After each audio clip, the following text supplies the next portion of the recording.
আচ্ছা বলো তো, কতবার তুমি নিজেকে এই প্রশ্নটা করেছো যে আমি পারবো তো? এই ছোট্ট একটা প্রশ্নই কিন্তু আমাদের ভেতরের কনফিডেন্সকে সবচেয়ে বেশি কাঁপিয়ে দেয়। এক্সামে পারবো তো? জব পাবো তো? নিজেকে সাকসেস প্রমাণ করতে পারবো তো?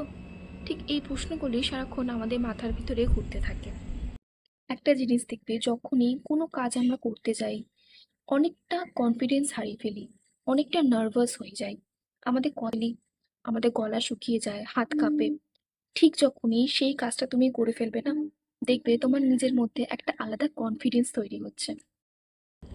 কিন্তু দেখবে যখনই তুমি এই কাজটা করে ফেলবে না, ঠিক ততটাই কনফিডেন্স তোমার মধ্যে থাকবে। আমরা ভেবে থাকি যে অ্যাচিভমেন্ট একদিনেই আসবে, কিন্তু না। আসল খেলা হচ্ছে আমাদের প্রতিদিনের সাকসেসে। যেমন 1 ঘন্টা বেশি সময় দেওয়া নিজেকে, একটা অ্যাসাইনমেন্ট ঠিক মতন জমা দেওয়া, নিজের ভয়কে একেবারে মুখোমুখি হওয়া। এই ছোট ছোট অভ্যেসগুলো কিন্তু তোমার নিজের মধ্যে একটা বিলিফ তৈরি করবে যে হ্যাঁ, আমি পারবো। তাই আজকে একটা ছোট্ট স্টেপ নাও, কাল দেখবে তোমার ভেতরের কনফিডেন্স একেবারে অন্য লেভেলের চলে গেছে।